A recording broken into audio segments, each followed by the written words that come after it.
Ok, então vamos lá. Fim, vamos chegar à parte de aprendizado e memória. Então, gente, vamos entender aí o que que significa aprender. O que que é aprendizado?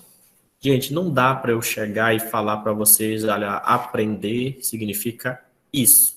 Porque se a gente for se basear nas ciências biológicas, ele tem um conceito. Se a gente for se basear nas ciências da saúde, tem um outro conceito. Se a gente for se basear nas ciências humanas, um outro conceito. Então, não existe um consenso para se dizer o que que é aprender. Mas a gente pode tentar explicar o aprendizado de uma maneira mais simplificada possível, mais simples possível, para que a gente possa manipular o processo de aprendizado.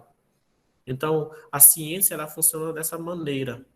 Então, a gente tenta simplificar os conceitos o mais básico possível para que a gente possa manipular esses conceitos. Porque não adianta a gente pegar e aprender significar isso, mas aí é tanta coisa, tanta variável envolvida, que a gente não consegue manipular essas variáveis que estão envolvidas. Tá bom?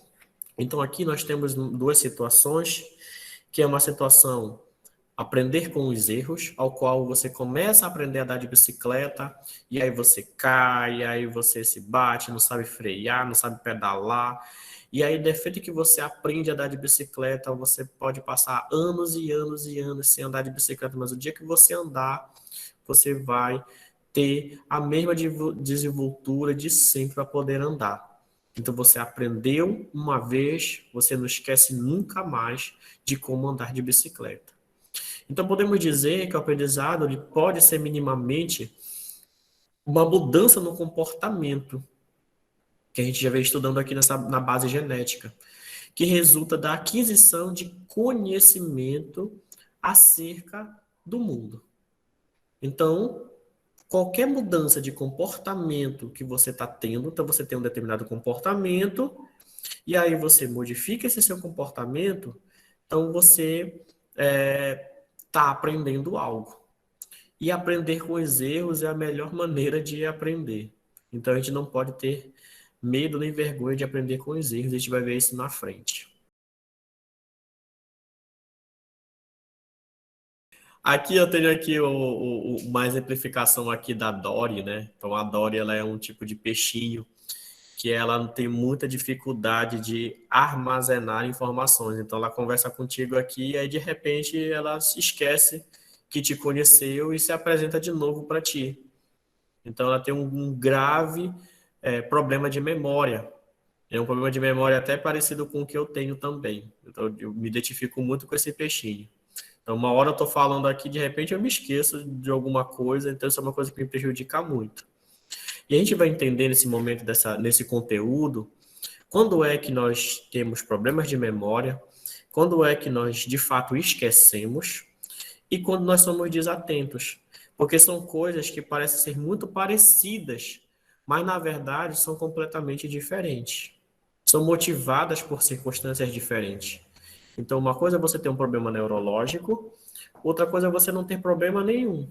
É você ser apenas uma pessoa desatenta.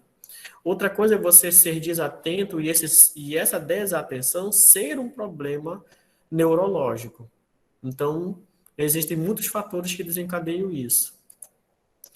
E aí existe um livro que é bem interessante de vocês lerem, que está relacionado muito ao processo de aprendizado e de memória, que é 100 Anos de Solidão, de Gabriel Garcias. Caso vocês tenham interesse, vocês podem estar pesquisando posteriormente. Então, diferente do aprendizado, a memória já é um processo ao qual o conhecimento ele vai ser codificado, armazenado e posteriormente evocado. Mas, gente, esse conceito ainda é um conceito ainda não muito aceito. Então, a memória ainda é um processo muito mais complexo do que isso. A gente vai ver que existem diferentes tipos de memórias. E somente a memória explícita, ela segue essa regra aqui. A regra de codificação, armazenamento e evocação. E a gente vai explicar cada passo desse processo aqui. Como a memória é codificada, como ela é armazenada e como ela é evocada. Mas isso só acontece na memória explícita. Na memória implícita, é bem diferente o procedimento, as circunstâncias. Então, esse conceito aqui também não é um conceito muito interessante da gente levar em consideração. Então, quando a gente fala no processo de codificar, nós estamos falando no processo de assimilação daquela informação. Então, nós estamos assimilando aquela informação. Depois que a gente assimila, a gente guarda ela. Então, a gente armazena. E aí, quando a gente precisa usar em alguma circunstância futura, aí a gente evoca. Então, basicamente, funcionaria dessa maneira. É o HD da nossa cabeça. Aí, olha só, quando nós pensamos em memória, logo vem na nossa mente a memória de longa duração. É essa memória que a gente passa a pensar, que é aquela memória que perdura por meses, por anos ou até mesmo pela vida inteira. Então, essa memória ela é chamada de memória inconsciente. É aquela memória que você sabe que tem algo guardado na sua cabeça, você sabe que tem lá, e toda vez que você precisar, basta você evocar essa informação que está lá. Vamos imaginar, você guardou a chave da sua bicicleta ou da sua moto ou do seu carro em algum lugar, e aí você vai fazer outras coisas. E aí essa memória, essa informação de que a chave está em determinado lugar, ela vai ficar guardada no seu inconsciente. Você não vai ficar lembrando disso enquanto você faz outras tarefas. Quando você precisar sair com o seu carro ou com a sua bicicleta, aí essa memória vem à tona. Essa informação vem à tona, aí você passa a ter consciência da onde que está a chave. Então, essa é a memória de longa duração. É uma memória que as nossas informações, elas ficam armazenadas no nosso inconsciente. Nós não precisamos estar com ela fresquinha na nossa mente, como nós falamos, para a gente poder ter a informação do que a gente precisa. Ela também é chamada por esses termos aqui: memória propriamente dita, memória secundária, estados prévios da mente. Então, eles têm esses sinônimos. Então, esse conhecimento ele depende da formação de traços de memória que é durável, no qual a representação persiste, mesmo quando o seu conteúdo de percepção ele foge daquela percepção que a gente está tendo por um longo período. Então, memória de longa duração ele funciona desta maneira. Mas não existe só memória de longa duração. Existe a memória de curta duração, que nós chamamos ela de memória consciente ou memória de trabalho. Então, de vez em quando eu vou estar falando para vocês sobre memória de trabalho, memória de trabalho. Então, memória de trabalho é essa memória chamada memória de curta duração. É aquela memória, é aquela informação que você acabou de receber, que dura alguns segundos ou alguns minutos. Por exemplo, você pega um número de telefone de alguém e aí você fica tentando memorizar aquele número de telefone. Enquanto você está pensando naquela informação, aquele número está bem fresquinho na sua mente, você está conseguindo lembrar daquele número. Agora, quando esse número do telefone vai para o seu inconsciente, se você conseguir resgatar a informação, ela foi para a memória de longa duração. Agora, se você não consegue lembrar daquele número, você perdeu a informação que você tinha. Você não conseguiu passar essa informação para cá. Como você não consegue passar a informação para cá, você esquece. E aí você precisa rever aquele número para que você possa reassimilar aquela informação novamente. E aí, quando você tiver uma segunda experiência de rever aquele número, aí você vai ter mais facilidade de decorar aquele número e uma maior possibilidade dessa informação ir para a memória de longa duração. Tá certo? Então, essa memória de curta duração, ela é um processo que vai depender de três fatores. Ele é um processo de controle executivo que vai permear informações verbais e informações espaciais. Vou dar um exemplo para vocês entenderem. Olha só. Informações verbais é os códigos que nós estamos o tempo inteiro em contato. Números, palavras, frases. Então, tudo isso, signos, significados, tem coisas que a gente escreve no WhatsApp, no Facebook, que tem um código completamente diferente da regra culta da língua portuguesa, mas vocês entendem, porque vocês aprenderam a usar aquele código. Isso tudo são informações verbais. Já a informação espacial é a noção de você olhar para esse vaso e saber que esse vaso não está flutuando, que ele está apoiado nesta mesa aqui. Então tem uma mesa, essa mesa é tridimensional, o vaso está em cima da mesa, ele não está flutuando no nada. Então você também tem uma informação espacial. Então, tanto a informação verbal como a informação espacial faz todo um processo de controle executivo. E isso aqui, para você aprender, você precisa mais ou menos aí de alguns segundos, de alguns minutos. É aquela memória fresquinha, ela é muito limitada. Infelizmente, ela é muito limitada. E aí, se essa informação ela não for importante, você perde essa informação. Agora, se essa informação for importante, aí você vai avançar no processo de memorização, até que você consiga chegar na memória de longa duração. Então, o objetivo para que você aprenda e não esqueça algo é que você transforme a memória de trabalho em uma memória de longa duração. Então, decore esse número aqui. Esse número está o tempo inteiro, vocês estão olhando esse número aqui. Mas se você ainda não decorou, é porque nem na memória de curta duração ele está.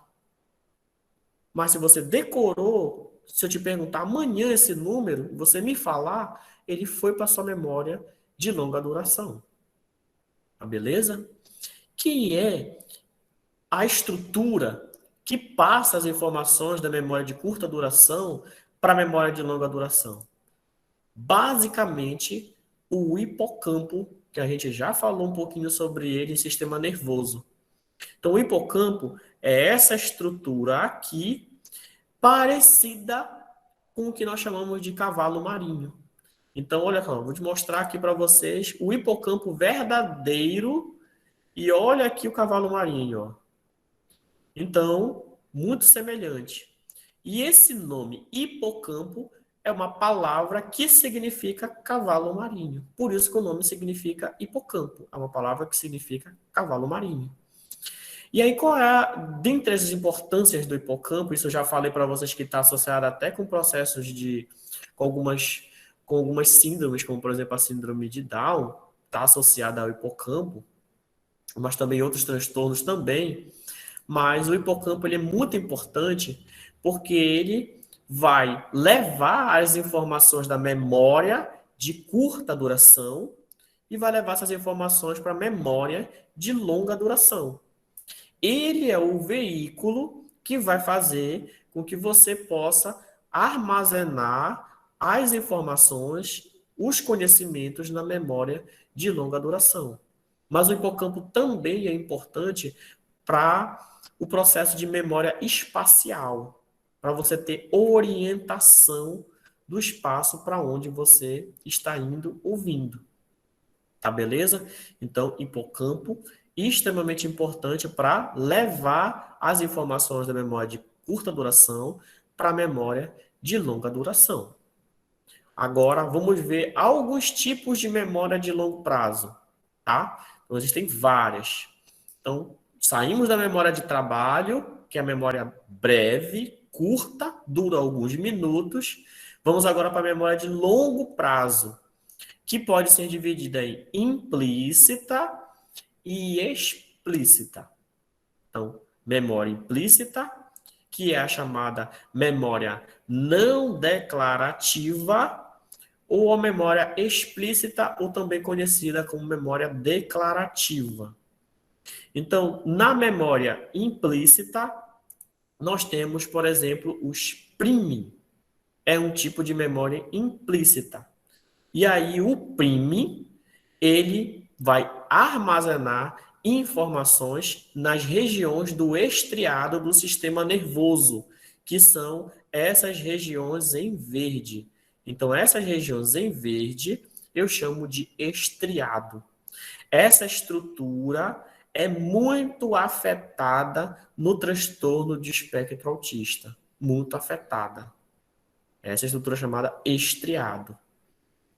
Vamos falar sobre essa memória depois, tá bom? Também nós temos a memória de procedimentos, habilidades e hábitos. Essa memória de procedimentos, ela já acontece na região do neocórtex. Falei para vocês que nós temos o córtex, que é a região de borda do nosso cérebro, e que o neocórtex é justamente o quê? A parte do córtex mais desenvolvida do cérebro. Então, a memória de procedimentos acontece na região do neocórtex. A memória de aprendizado associativo, que já é uma memória muito utilizada em animais, nem tanto na gente, mas tem também na gente, a estrutura associada a esse tipo de memória já é a amígdala. Então, essa estrutura aqui conhecida como amígdala. Não é a amígdala da garganta, é do sistema nervoso. E a de aprendizado não associativo são as nossas vias reflexas. Olha só que nós estudamos o nosso arco reflexo. O nosso arco reflexo também tem capacidade de memorização. E aí esse processo de memorização é o processo de aprendizado não associativo. Já a memória explícita, ela é dividida em dois tipos.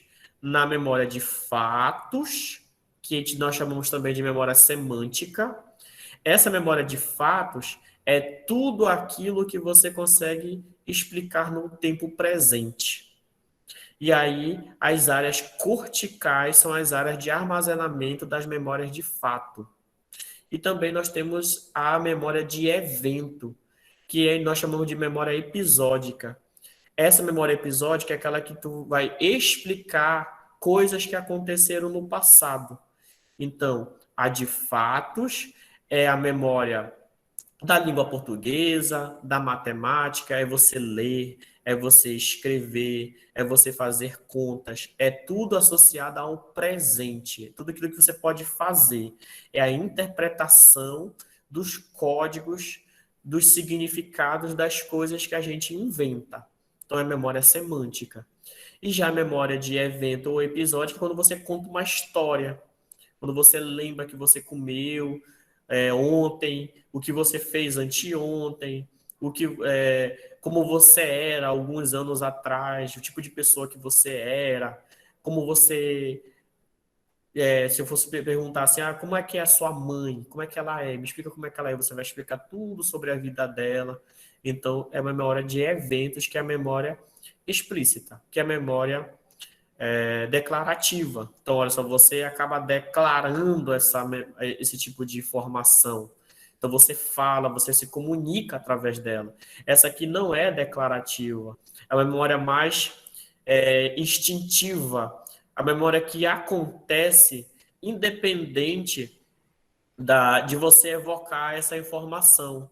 Então, quando a gente for ver um prime, ele te joga uma informação na tua cabeça que logo te faz ter uma conclusão acerca de alguma coisa. E agora a gente vai ver um pouquinho mais de detalhes cada um desses tipos de memória. Então, vamos começar com o prime. Então, o primeiro tipo de memória. O prime, ele é uma percepção ou uma detecção de uma palavra ou de um objeto através de uma previsão. Você é exposto previamente a esta palavra ou a esse objeto, e aí no momento que você é exposto previamente, você acaba, você pode dizer assim, gerando uma resposta com base numa exposição prévia. Por exemplo, aqui, Geração Brasil, nós temos alguns signos, algumas letras, que não fazem parte do alfabeto. Então, aqui não é a letra E, aqui não é a letra A, e aqui não é a letra I. Mas todos nós conseguimos ler isso aqui. Geração Brasil.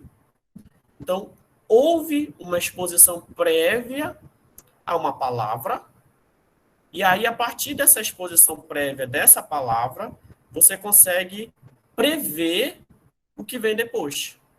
Então, esse G, esse 3, já que não tem um E, esse 3 deve significar um E. E aí a pessoa ela consegue ler o que está escrito aqui. Da mesma maneira, se eu tirasse essas palavras daqui, esses números, você continuaria lendo do mesmo jeito.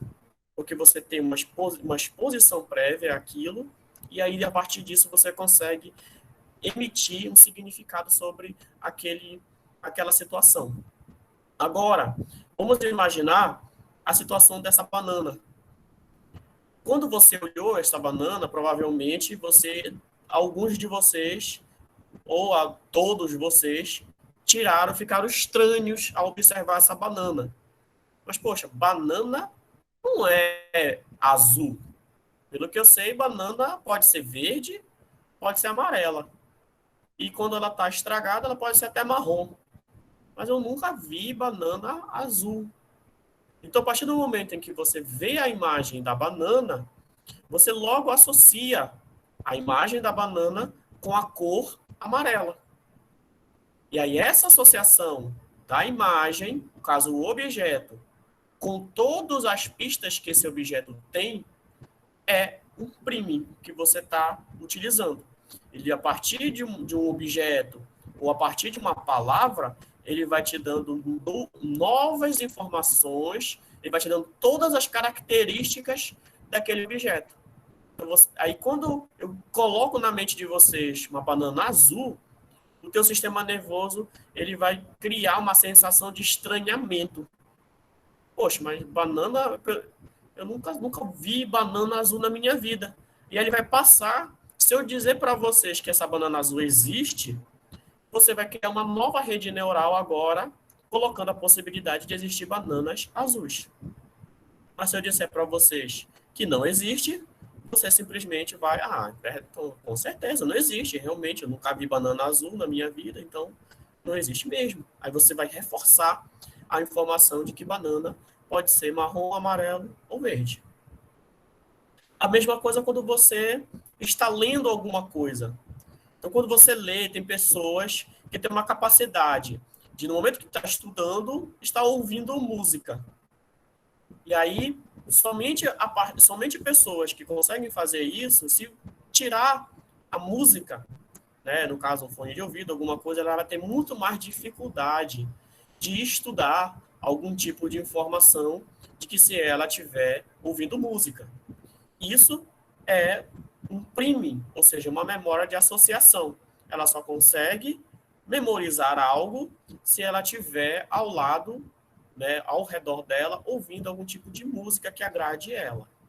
Então, a gente chama isso de memória de associação. Outro tipo de memória são as memórias de habilidades. Então, olha, até o momento, estou falando aqui para vocês as memórias implícitas. Então, agora nós vamos ver as memórias de habilidades, que pode ser uma habilidade motora, pode ser uma habilidade cognitiva ou pode ser uma habilidade perceptiva. E aí, cada imagem dessa é uma representação de um tipo de habilidade. Uma habilidade motora, uma habilidade cognitiva e uma habilidade perceptiva.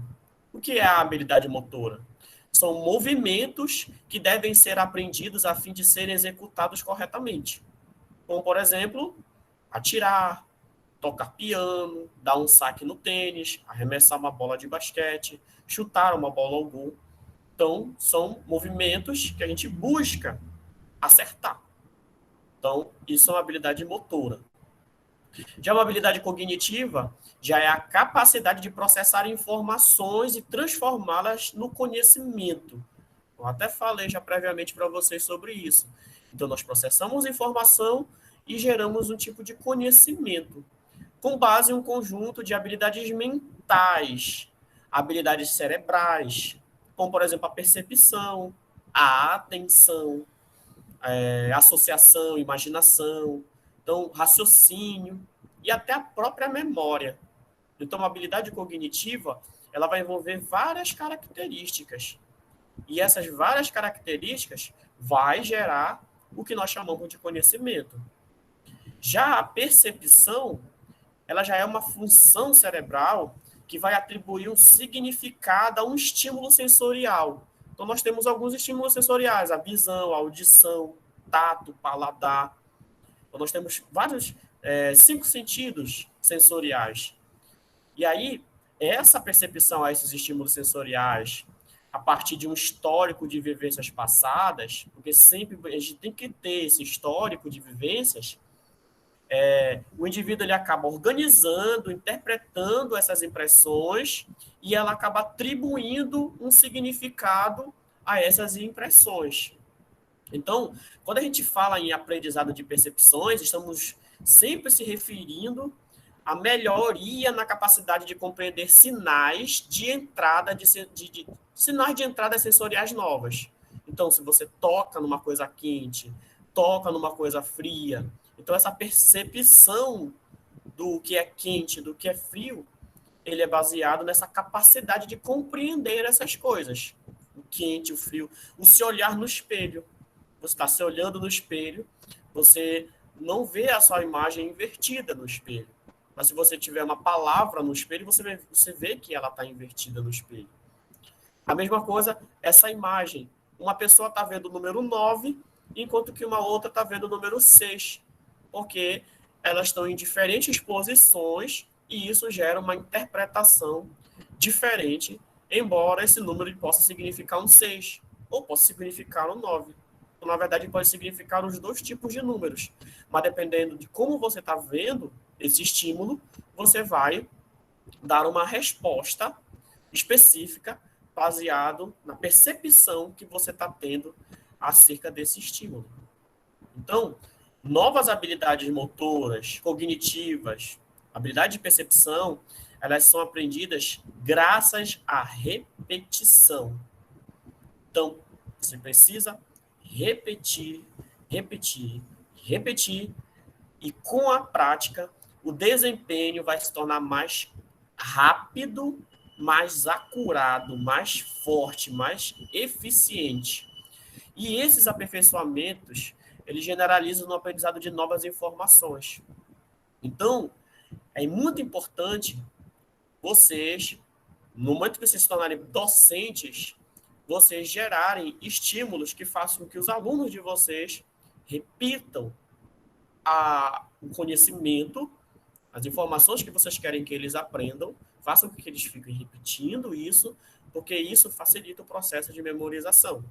Então, você vai dar uma aula online, depois você vai fazer um dever de casa, depois, quando chegar, vai fazer um exercício em sala de aula, depois vai fazer uma prática, depois dessa prática vai assistir um filme, ou seja, você vai estar rodeando ele de estímulos diferentes, e esses estímulos diferentes vai gerando um processo de repetição daquela informação, e quanto mais você repete aquela informação, mais certeiro é o processo de aprendizado, seja ele motor, seja ele cognitivo, ou seja ele perceptivo.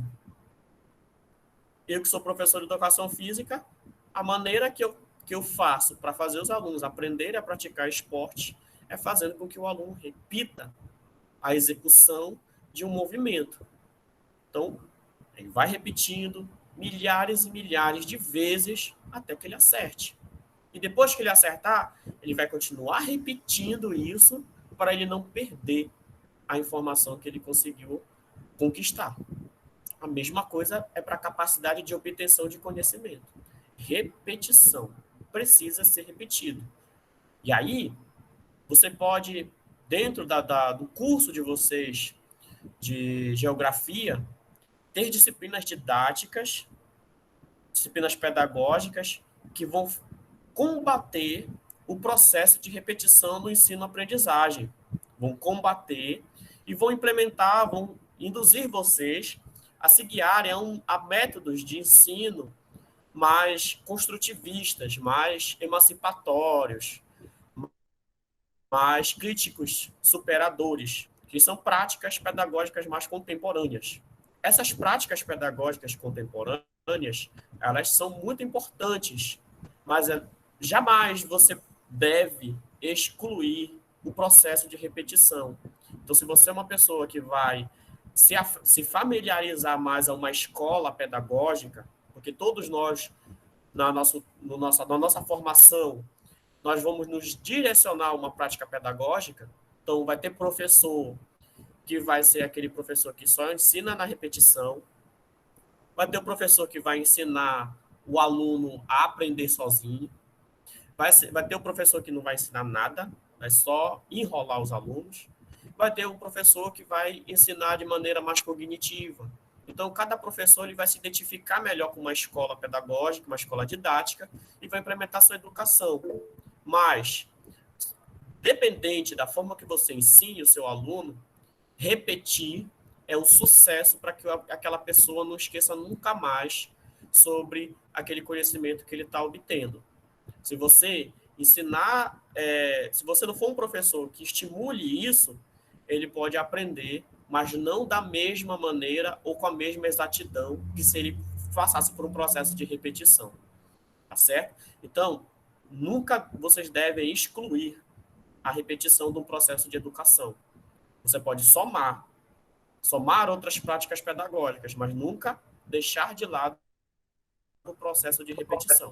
A repetição, ela precisa ser feita de maneira não mecânica ou robotizada, mas a repetição ela tem que ser feita de forma criativa, da forma como eu estou falando aqui para vocês. Então, você quer que o aluno aprenda, então você dá uma aula, você passa um vídeo, você bota ele para fazer exercício na casa dele, dever de casa, bota ele para ver um filme, ou seja, você está o tempo inteiro estimulando ele de diferentes maneiras para que ele possa aprender aquele conhecimento. Você não vai simplesmente ficar repetindo, olha, habilidade motora, o que é? Aí a galera vai responder. Movimento humano, cognição, conhecimento, percepção, associação a estímulos sensoriais. Agora repete comigo de novo. O que é habilidade motora? Aí, movimento. Então, esse tipo de educação é uma educação antiquada. Educação antiquada. Mas, embora seja antiquada, muito combatida, ela é eficiente. Dentro de todas as problemáticas que existem nesse tipo de educação, ela é eficiente. Porque se você parar para pensar, há mais de 10 anos que você já estava no ensino fundamental, você está lembra de muita coisa do que você precisava decorar na época. Hoje em dia, os meus alunos adolescentes não sabem tabuada. Não sabem tabuada. Nunca pararam para perceber que a tabuada do 9 ela é invertida. Você vai colocando 0, 1, 2, 3, 4, 5 até embaixo, aí de baixo você inverte. Aí você preenche a tabuada dos 9 sem precisar fazer conta nenhuma. Os macetes. Entendeu? Então, devido a essas coisas, eu não sei, mas dependente de qualquer prática, como eu falei, você tem que repetir. Tem que executar a repetição. É a maneira... E a outra coisa, tem que ter afeto. A gente vai ver isso um pouco mais aqui na frente. Beleza? Agora vamos ver os hábitos. E aí, a memória de hábitos, nós temos aqui o que nós chamamos de condicionamento clássico ou também de condicionamento pavloviano. O pavloviano é o conhecimento aí que foi o pesquisador que descobriu isso. Então, ele é um processo que descreve a origem e a modificação de alguns comportamentos com base naquele efeito estímulo-resposta sobre o sistema nervoso. Vou mostrar aqui para vocês mais ou menos como é que é. Então, observe aqui nesse exemplo do cachorrinho. Toda vez que o cachorrinho vê a comida, ele vai salivar. Então, chegou a hora do rango, ele vai salivar, o suco gástrico dele começa a ser produzido, ou seja, você vai preparar o organismo, o animal mesmo prepara o seu próprio organismo de forma instintiva, ou seja, como eu falei para vocês, a memória implícita é a memória da execução, da atitude. E ela está acontecendo de forma inconsciente, sem você querer. Então, se você vê uma comida, você não pode simplesmente dizer assim, eu não quero salivar. Sendo que você está vendo a comida que você adora. Você vai salivar. Vai começar a roncar a tua barriga e assim por diante. Então, o animal vê a comida e saliva. Então, essa é a atitude do animal. Agora, se você botar o sino para tocar, o animal não vai salivar. Porque o animal não consegue associar o barulho do sino com algum processo, com algum tipo de alimento. Para ele, o barulho do sino é simplesmente um barulho qualquer. Então, ele não vai associar isso ao processo digestório, à salivação. Agora, se toda vez que você pegar a comida e tocar a campainha, e aí ele vai salivar porque está vendo a comida, e este som que está sendo emitido, quando você tirar a comida e só tocar a campainha, ele vai salivar. Porque ele associou, toda vez que ele come, toca o sino. Toca o sino. É igual a gente na escola. Toda vez que dava 9 horas da manhã, tocava a campainha. Na hora que tocava a campainha 9 horas da manhã, todo mundo sabia o que ia acontecer. Tocar a campainha é a hora da merenda. E aí a galera sai correndo desesperada para merendar. Então você associou o som, esse som pode significar muita coisa. Se você dá a prova do Enem, toca a campainha, não é a hora da merenda. Para você não é a hora da merenda. Agora, se você tá na prova do Enem, na escola que tu estudou, o teu ensino fundamental, que quando tocava a campainha era a hora de merendar, e na hora que tocar a campainha para iniciar a prova, você vai começar a salivar e vai sentir fome. Porque você já associou aquele som de comer. É a hora de comer. E aí você vai sentir fome. A mesma coisa que acontece com o animal. Então, se você tocar a campainha, o coitadinho do animal já vai salivar, achando que é a hora dele comer. Então, isso é um condicionamento associativo. É o estímulo e a resposta.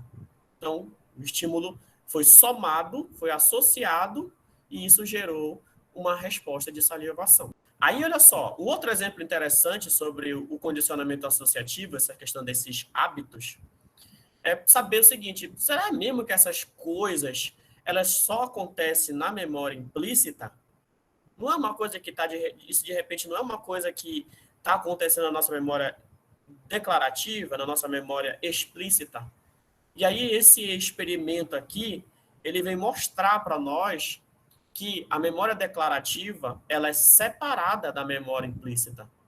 Olha só como é que acontece.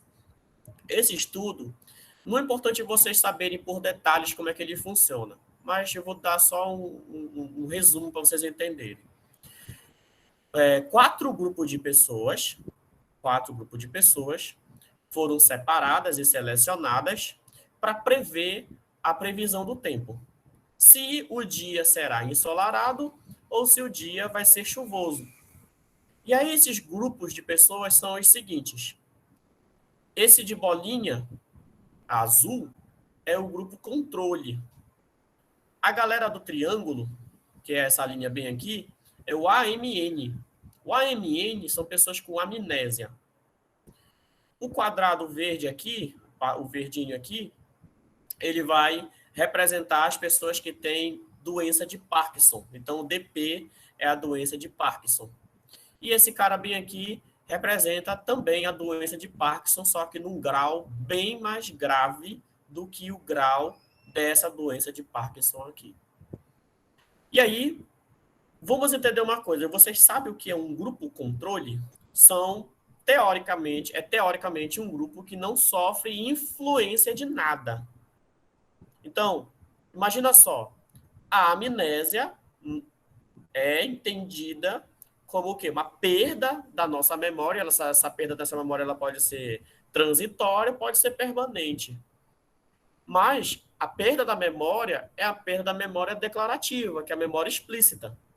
Então, a pessoa que tem amnésia, ela tem uma deficiência na memória explícita.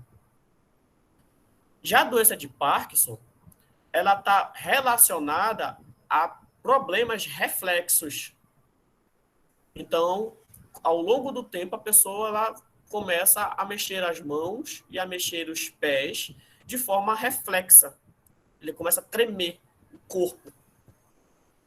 E o arco reflexo é algo que nós chamamos de memória implícita. E o local que acontece a doença de Parkinson é de uma região chamada. Ai, meu Deus, deixa eu lembrar agora aqui. Nos núcleos da base. Lembrei. Então, tive um problema na evocação da memória, mas ela acabou vindo. Então, acontece numa região do sistema nervoso que é a região chamada núcleos da base. Beleza, interessante isso daí. Então, temos um grupo que está com uma deficiência da memória explícita. Nós temos um grupo que tem uma deficiência da memória implícita. E eu tenho um grupo que não tem nenhum tipo de problema em nenhuma das duas memórias. Não tem problema nenhuma das duas memórias. Ele é uma pessoa saudável para os dois tipos de memória, seja implícita ou seja explícita. Olha o que esse resultado nos deu. Esse tipo de memória, ele está associado a uma probabilidade. Então, vai dando para esses grupos, vai sendo dado pistas para eles. E aí eles têm uma probabilidade de acertar se o tempo está ensolarado ou se o tempo está chuvoso. Então, eu vou te dar uma pista, e aí essa pista você vai arriscar. Olha, eu acho que baseado nessa pista, o tempo está ensolarado. E aí, depois dessas pessoas treinarem umas 50 vezes, elas vão treinando, aí vai gerando esse gráfico para cada um desses grupos aqui, ó, depois do treinamento delas. Então, esse gráfico está relacionado à previsão do tempo. E a previsão do tempo está associada a uma probabilidade. E aí eu quero saber se o fato de você prever uma probabilidade, se isso é algo explícito ou se isso é algo implícito. Ou seja, inconsciente. E aí o que foi que aconteceu? Olha só. Pessoas com amnésia praticamente obtiveram os mesmos resultados das pessoas que não tinham problema na memória implícita. Lembra lá, quem tem amnésia tem problema na memória explícita, memória declarativa. E aí, eles tiveram a mesma resposta, olha só, a mesma resposta do grupo controle.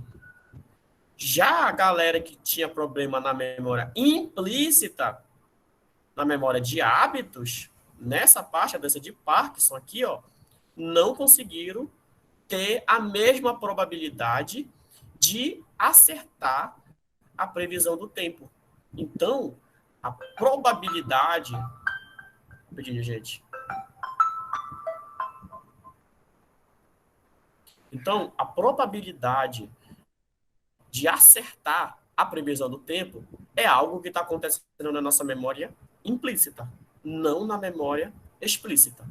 E aqui ao lado nós temos a representação gráfica do desempenho em tarefas explícitas ou declarativas. E observa, olha a galera com amnésia, ó, tem problema na memória explícita. Mas quem tem doença de Parkinson não tem problema na memória explícita. Então, isso aqui é o sinal de que quem tem problemas na região lá dos núcleos da base não tem as mesmas chances de prever algo que vá acontecer do que uma pessoa que não tem esse problema. Interessante essa pesquisa, né? Então, já sabe, prever algo não é memória declarativa. Prever algo é uma memória implícita. Próximo tipo de memória é a memória de habituação e sensibilização. É bem interessante esse tipo de memória. Vocês com certeza devem perceber como é que funciona a memória de habituação e sensibilização. Vamos imaginar o seguinte: vocês estão rodeados de diversos tipos de barulhos. Então, são barulhos insuportáveis. Só que, devido a essa repetição desse barulho constante, você acaba se habituando com esse barulho. Esse barulho, ele acaba tendo, na sua percepção, vai diminuindo esse som. E aí ele passa a não te incomodar tanto. A criança recém-nascida, ela estava dentro do útero, ela estava rodeada de chiados, de barulhos, de chiados parecidos chiado de televisão antiga. E quando a criança vem para o mundo, que não tem mais esse som, ela estranha o silêncio excessivo. E aí, ela, qualquer coisinha, qualquer barulhinho diferente, ela se espanta e chora. Mas olha, experimenta botar um recém-nascido para dormir e deixar a televisão chiando. Ou, por exemplo, a criança está chorando muito e você começa a chiar no ouvido dela. Você faz shhh, começa a chiar. E aí, nesse chiado, a criança se acalma e dorme, porque ela vai passar a lembrar de quando ela dormia no útero. Olha que interessante. Então, a habituação, ele vai ser a redução em uma resposta. Isso ocorre quando o estímulo benigno, no caso, é apresentado repetidamente, tá? Então, esse estímulo repetidamente, ele vai fazer com que você, ele vai o quê? Reduzindo essa resposta em relação a esse estímulo, tá certo? Agora, a sensibilização já é diferente da habituação. Vamos imaginar aqui o exemplo do cachorrinho. Você pega um cachorrinho aqui e dá um beliscão bem forte no cachorrinho. Ele vai sentir uma dor. Então, não foi bacana isso para ele. Já foi um estímulo maligno. Aí, logo depois, você vai dar um beliscão nele, mas só que agora você não vai dar um beliscão forte. Você vai dar um beliscão bem de leve nele. Só que o cachorrinho não vai pagar para ver tu dar o beliscão de leve nele. Ele vai achar que você vai dar o mesmo beliscão com a mesma força que você tinha dado da primeira vez. Nesse caso, houve uma sensibilização. Então, houve uma resposta sensibilizante a um próximo estímulo que poderia acontecer. E, gente, a habituação e a sensibilização é um tipo de memória muito afetado em pessoas autistas. Muito, muito mesmo. Dependendo da criança ou da pessoa, diferentes sons são muito sensibilizantes. Então, a minha filha, ela tem uma sensibilização muito forte por fogo de artifício, por barulho de maquita, por som de espremedor de laranja, por som de liquidificador. E aí tem que ter todo um trabalho psicopedagógico, terapêutico, para ela se habituar a esses sons. Então, quando ela morava aqui em Bragança, que era a época de São Benedito, que ficava assim de 5 em 5 minutos soltando os fogos de artifício no céu, a minha filha chorava o dia inteiro. Quando era final de ano, que tinha aquela chuva de fogos de artifício na cidade, a gente tinha que dar um jeito de botar ela para dormir antes de tocar antes de acontecer o fogo de artifício, botar um barulho de TV bem alto assim para ela não o som dissipar, deixar um lugar bem fechado e ficar abraçando ela, para tudo isso para que ela não perceba aquele barulho dos fogos de artifício. E os cachorros, eles têm essa mesma sensibilização. Animais mais inferiores, né, digo assim nesse sentido, têm sensibilização a fogos de artifício muito forte. Isso é uma dor, tanto para uma pessoa autista, quanto para um cachorro, por exemplo. Né?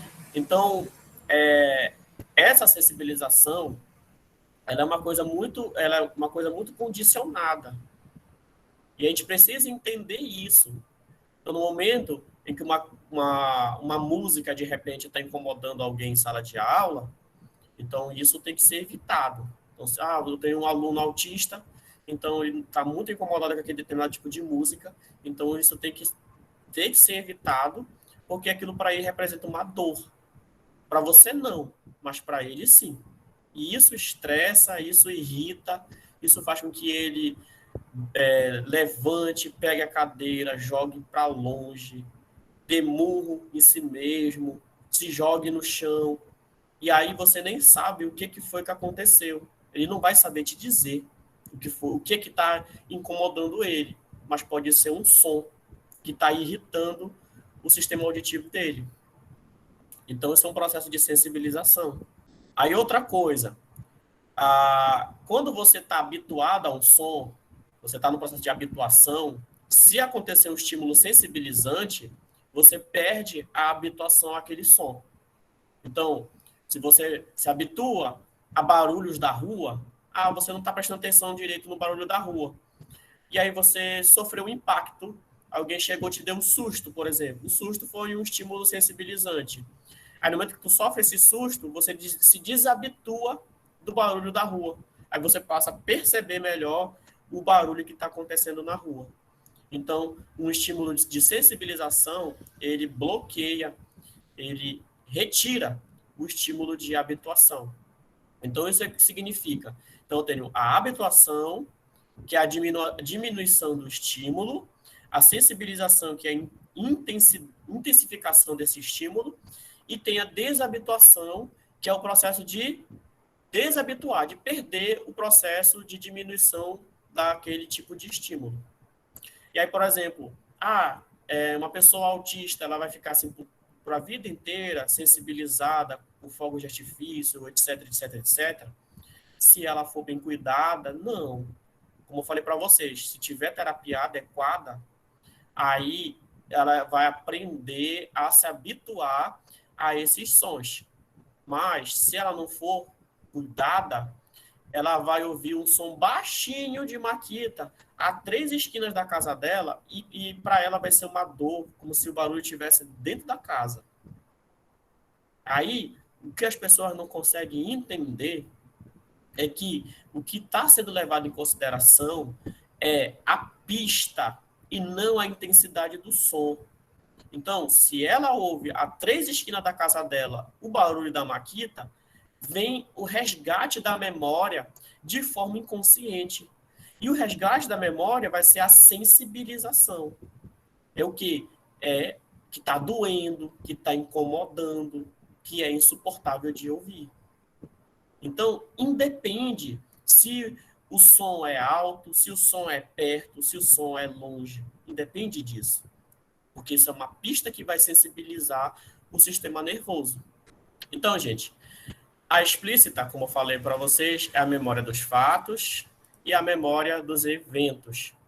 E aí, a forma como essa memória ela é evocada, ela vai passar por algumas etapas. Vou explicar para vocês as etapas. Então, como é que acontece o processamento explícito? O primeiro procedimento de processamento explícito tem a ver com o processo de codificação. Então, o que quer dizer codificar? A codificação é um processo pelo qual novas informações são observadas e conectadas com informações pré-existentes. Então, presta atenção nisso. Toda vez que eu pego uma informação nova, essa informação ela vai criar uma conexão com uma que já tem na sua cabeça, com alguma pista. É assim que a gente memoriza, é assim que a gente aprende. Não tem como a gente aprender e memorizar algo se não existe nenhum tipo de pista que você possa fazer uma associação. Quando algo é muito novo para nós, a gente tem muita dificuldade de aprender, porque não existe nada, nenhum tipo de pista que facilite o processo de codificação. Tá entendendo? Então, a intensidade desse processo é criticamente importante para determinar o quão bem esse material ele vai ser lembrado. Essa informação vai ser lembrada. Então, para essa memória persistir e ser bem lembrada, a informação que chega deve ser codificada de forma completa a partir de algo que você já tenha prefixado na sua memória. Então, se você não tiver isso prefixado na sua memória, você vai ter muita dificuldade de aprender.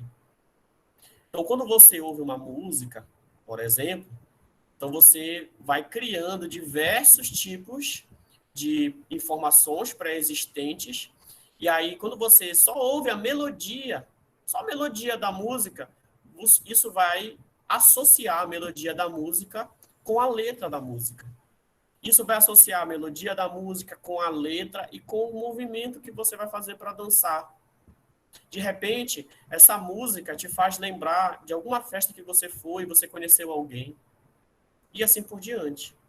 Então, por exemplo, eu mostro essa foto aqui, ela é antiga, mas muitos de vocês podem lembrar que música é essa. Quem sofre só é Jennifer, né?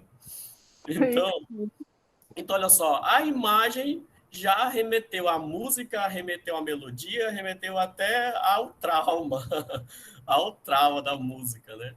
Então, para vocês verem que tem que ter uma informação prévia, esperando uma informação nova. Então, depois que você codifica a memória, uma informação que venha do ambiente, você precisa armazenar. Então, esse processo de armazenamento é aquele mecanismo aonde lá nos sítios neurais, lá nas sinapses que eu expliquei para vocês, eles permitem a retenção da memória ao longo do tempo. Então, toda a memória, gente, acontece nas nossas sinapses químicas. Aqui nas sinapses químicas. Então, quando essas sinapses são criadas ou modificadas, aí vai acontecer o processo de armazenamento. Só que o processo de armazenamento ele vai ficando mais intenso no decorrer da repetição. E aí, quando esse processo de armazenamento for mais intenso, eu vou ter o processo de consolidação da memória. Então, de fato, ele terminou de armazenar. Então, primeiro é você estar no processo de armazenamento, que é o processo de modificação neural. Depois que você modificou e você ficou naquele perfil, aí ele consolidou. Então, a consolidação é armazenamento final do teu processo de memorização. E aí eu vou explicar para vocês o passo a passo geral para vocês entenderem melhor. Então vamos entender o seguinte, ó. Vem uma informação qualquer, uma informação sensorial. Então, de repente, amanheceu o dia, então bateu a luz do sol no teu rosto, e aí essa resposta que você vai dar é o quê? Que toda vez que amanheceu o dia, bateu o sol no teu rosto, você tem que acordar. Você precisa acordar. Isso é um processo de memorização. Então vem a informação sensorial, e aí ele vai primeiro ficar na memória sensorial, que são os arcos reflexos. Então ele fica aqui na memória sensorial. Se ele não for importante, ele vai ser eliminado. Então, a informação que não se presta atenção, ela vai ser eliminada. Então, se essa informação não for dada atenção nenhuma a ela, você elimina. Mas, se você prestar atenção, ela vai para a memória de curto prazo. E aí, nessa memória de curto prazo, ele vai continuar seguindo dois caminhos. Então, observa só. O primeiro caminho é não prestar atenção. O segundo caminho é prestar atenção. Se você não presta atenção, ela também vai ser perdida. E aí, não vai se tornar uma memória de longo prazo. Mas, se você repete essa informação ou acontece as duas coisas ao mesmo tempo, de estar o afeto envolvido, ou seja, sentimento e repetição, ou um ou outro, então essa memória de curto prazo, ela vai passar por um processo de modificação para ir para a memória de longo prazo. E aí esse processo de memória de curto prazo para longo prazo, quem participa é o hipocampo. Então, vai haver uma codificação para a memória de longo prazo. Quando ela chega na memória de longo prazo, aí sim acontece o processo de consolidação da memória. Então, até então, nós temos os passo a passo. Ó. Então, aqui ela armazenou, depois ela armazenou na memória de curto prazo, e depois ela veio e armazenou na memória de longo prazo. Mas quando ela armazena na memória de longo prazo, é o processo de consolidar. Ela consolidou. E aqui, gente, a nossa memória ela é algo ilimitado. até agora não se sabe o quanto que nós somos capazes de memorizar as coisas a longo prazo.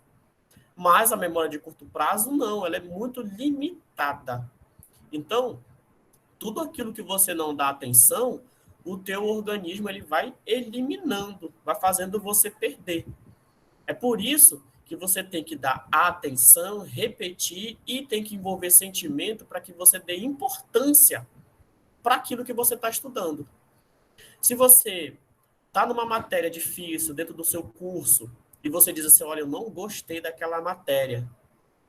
Cara, quando você faz isso, você vai ter uma dificuldade muito grande de aprender, porque você botou um sentimento negativo dentro daquela matéria. Então, você não está dando atenção para isso e você vai acabar, de alguma maneira, prejudicando o teu processo de aprendizado. Se de repente você está fazendo uma disciplina, mas só que você até gosta da disciplina, mas você não gosta do professor da disciplina, só o sentimento negativo que você tem pelo professor vai fazer você ter uma dificuldade em aprender.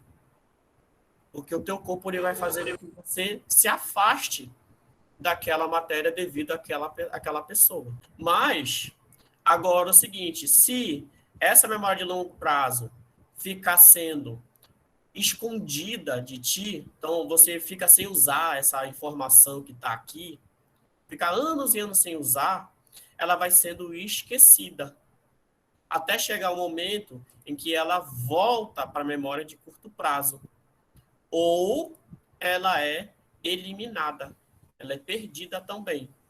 Então, ela pode voltar para cá, ou ela pode ser eliminada. Então, tudo que vai fazer com que a gente sempre saiba sobre alguma coisa é a experiência, a repetição. Então, se você não repete, você não vai, a tua memória ela vai eliminar essa informação. Às vezes eu fico, quantos anos você não anda numa bicicleta? Eu já mais de 30 anos que eu não ando numa bicicleta. Tenta andar para ver se você ainda sabe. Você ainda sabe andar de bicicleta. Tá? Mas foi uma coisa, é um processo de memória muito forte. Andar de carro também, essas coisas. Então, é dessa maneira que funciona a nossa memória, gente. E aí, deixa eu mostrar aqui. Aí, por último, vem a parte que é a mais interessante de todas, que é o processo de evocar. Porque, às vezes, a gente não consegue entender que evocar é diferente de não aprender. Muitas das vezes você sabe sobre alguma coisa, mas você está com uma deficiência no resgatar dessa informação que está na tua memória. Vou dar um exemplo. Vamos imaginar que você tenha dinheiro na sua casa, na sua carteira, e você está querendo comprar alguma coisa. Só que, o que é o processo de evocação? Eu quero comprar alguma coisa, mas para eu comprar eu preciso pegar o dinheiro e comprar. Então você vai, pega o dinheiro e compra. Então você evocou aquilo que você queria, que era comprar alguma coisa. Quando o processo de evocação ele é prejudicado, você quer comprar alguma coisa, você sabe que você tem dinheiro guardado na tua casa, mas você não sabe aonde você guardou esse dinheiro. E aí o teu sistema nervoso vai ficar procurando lá dentro da tua mente onde é que está a informação da onde você guardou o dinheiro. E aí ele fica procurando. Isso leva um tempo. Foi igual aquela estrutura que eu acabei de falar para vocês, os núcleos da base. Então eu fiquei tentando procurar onde é que está essa palavra na minha mente. Aí eu demorei um tempo, consegui e evoquei ela. Opa, núcleo da base. Então eu consegui achar e aí eu evoquei a informação. Já passou alguns minutos depois da primeira vez que eu falei núcleos da base. E aí, quando eu precisei falar os núcleos da base de novo, eu tive dificuldade. Eu parei alguns minutos para pensar, para depois vir a informação na minha cabeça de novo. Não, porque agora eu evoquei a minha memória, essa informação, e ela está fresquinha na minha mente. Então, o caminho que eu segui para lembrar da palavra já foi encontrado. Antes estava perdido, agora foi encontrado. E agora, toda vez que eu precisar falar núcleos da base, eu vou lembrar. Então, olha a questão de você repetir, você vivenciar. Então, se eu ficar falando núcleos da base, que está associado à memória implícita, eu não vou esquecer disso. Mas se eu ficar um tempão sem falar, eu vou ter dificuldade de lembrar. Vou dar um outro exemplo para vocês entenderem. Então, vamos imaginar dois grupos de pessoas. Um grupo que está carregando, levantando o piano, e um grupo de pessoas que está afinando o piano. E aí, se eu der uma pista para esse grupo de pessoa aqui, por exemplo, assim, algo pesado. Se eu der esta pista, todas as pessoas vão associar algo pesado com o levantar de piano. As pessoas não vão associar algo pesado com alguém afinando o piano. Então, eu criei uma pista que fez eu evocar a imagem de levantou o piano e não do afinar o piano. Então, olha só o que vai acontecer. Se a pista for algo pesado, então você vai pensar que é o fato de estar carregando esse piano. Você não vai associar com o afinar do piano. Agora, se eu mudar a pista e colocar um belo som, agora as pessoas não vão mais associar com algo, com um grupo de pessoas que está levantando o piano. Eles vão associar com o grupo de pessoas que estão afinando o piano. Então, belo som é um processo de afinação do piano.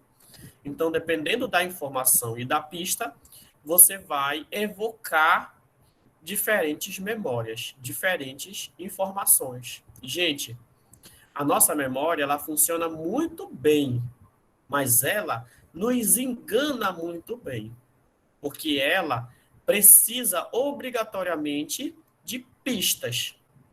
Dependendo da pista que você guarda na sua cabeça, ela vai te dar uma evocação de alguma informação. E pode ser muito equivocada. Pode ser uma memória que te gere justamente que te induza ao erro. E isso é muito comum de acontecer. Vou dar um exemplo para vocês entenderem o que eu estou querendo dizer. Já foi feito um experimento com um grupo de pessoas que, olha só, essas pessoas elas foram para a Disney e aí, depois de um tempo, eles pegaram esses grupos de pessoas e começaram a mostrar as fotos para esse grupo de pessoas delas indo à Disney, se divertindo lá no parque. E aí, eles colocaram de maneira proposital que essas pessoas estavam abraçadas com perna longa. Então, perna longa não existe na Disney. E aí eles pegaram e botaram essas pessoas abraçadas. Então, colocaram no Photoshop lá, tá bacaninha. Então, tiraram o Mickey e colocaram perna longa. E aí eles mostraram, aí eles passavam as fotos e começavam a falar, olha, tu lembra desse dia aqui? Que tu tava, que tu brincou nesse brinquedo e tudo mais. E nesse dia aqui que tu bateu a foto com o Pluto? Aí a pessoa vai dizendo, lembro sim, lembro. E nesse dia aqui que tu bateu a foto com perna longa, e aí tu te lembra também? Aí a pessoa, lembro sim. Eu lembro. Então, não existe, essa foto não existe, esse momento da pessoa estar abraçada com perna longa não existiu, mas aí a pessoa que estava passando aquela informação, ela induziu o outro ao erro. Então, ela passou a fazer uma associação equivocada da evocação da memória. E aí, isso é muito comum. Então, existem vários tipos de mensagens subliminares na TV que te induzem, tipo, você está assistindo lá o SBT, aí dá um piscazinho rapidinho lá da Jequiti, né? E aí, então, tudo isso são artifícios para que faça com que você veja aquela propaganda e te induza ao erro, a comprar mais, a te familiarizar com a marca da Jequiti e assim por diante. Então, A nossa memória nos engana muito. Os shows de mágica acontecem muito a gente enganando a nossa mente, a nossa memória.